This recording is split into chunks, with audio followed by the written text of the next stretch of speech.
So my name is Major Iain Parsons. I'm a cardiology doctor and I'm doing PhD research into syncope in the military.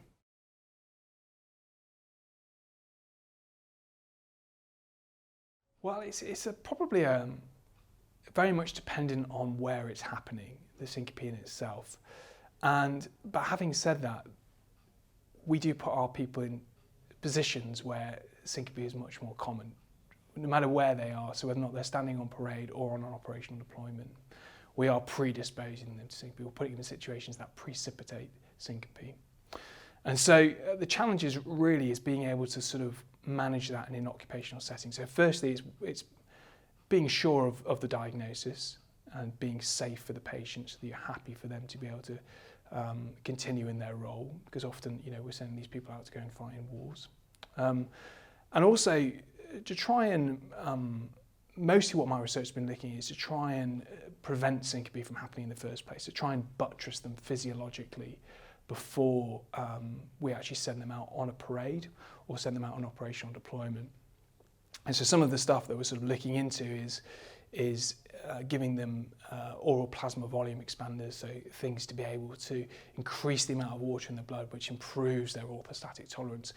But then that has huge ramifications for other aspects of the military. So we're hoping that some of these things may improve people's tolerance to thermal stress, may improve people's tolerance to heat stress, testing to heat acclimation, so they may be able to acclimate to heat better. It may also be an ergogenic aid as well, so they may improve their performance. So all these things sort of play into the physiology of managing our people with syncope.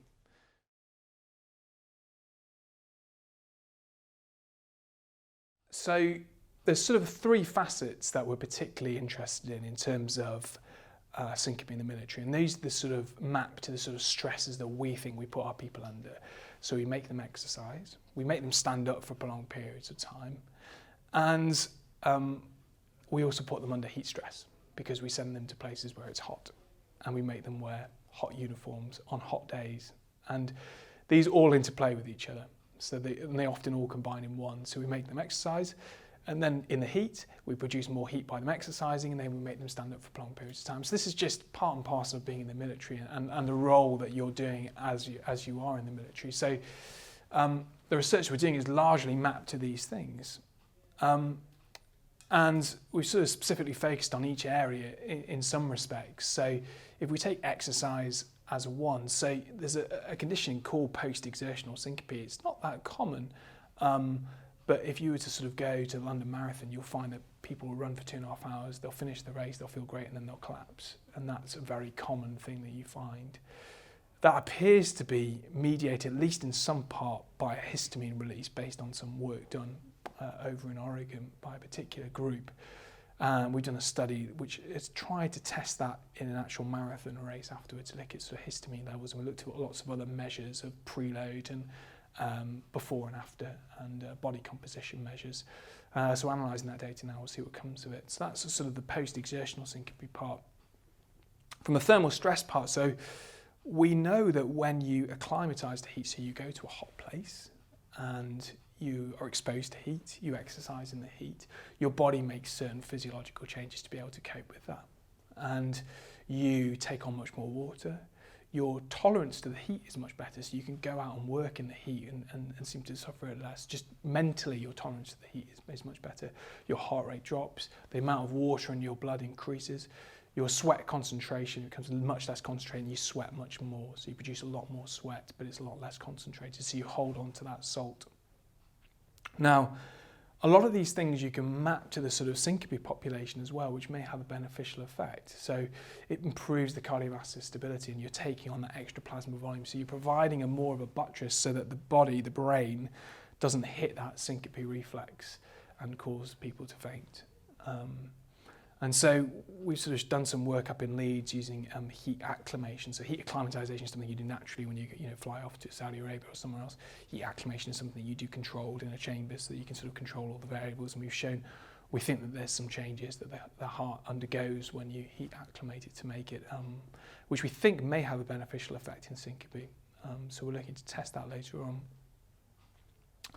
And I suppose finally is that sort of orthostatic component where you sort of make people stand up prolonged periods of time, all the blood sinks down to their legs, that reservoir, and being able to support them in that. And part of that we think will also be improved by increasing the plasma volume, and certainly in the civilian populations you can often do that by giving them medications, but that is generally one of the challenges that we face as physicians in the military, in that giving people medications tends to affect their operational deployability, so it can affect their role and their role in the military, and occasionally that can affect career progression as well.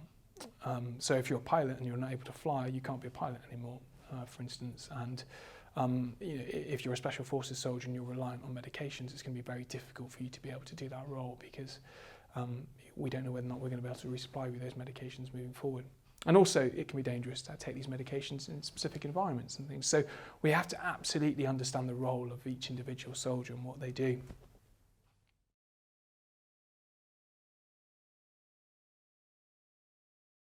So postural sway is an interesting phenomenon. So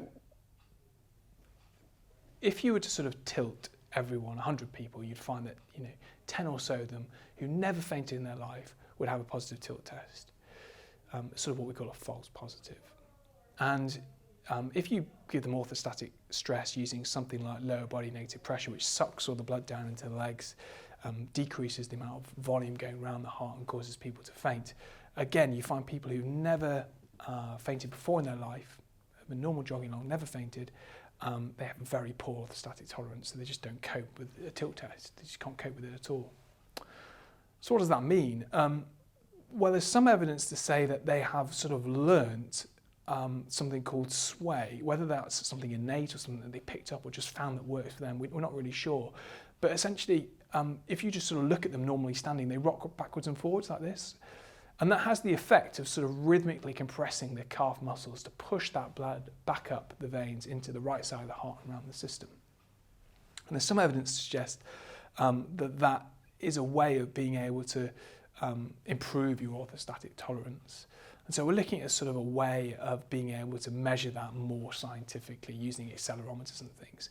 And where it's interesting for us in particular, so if you were to look down the lines of the ranks on large scale, big state ceremonial parades, for example, the Queen's Birthday Parade this Saturday, you will see, just by the effect of the cameras and the way they look down the ranks, not when you're looking at the parade from the front, but by the BBC being there, you'll see people swaying backwards and forwards like this, because they're wearing all that, the bear skin, the big tunic, the rifle, that's another 6 kilograms, and you'll see them sort of slowly rocking backwards and forwards. That's not something they've learned to do, that's not something they've been told to do, but it's something that they do.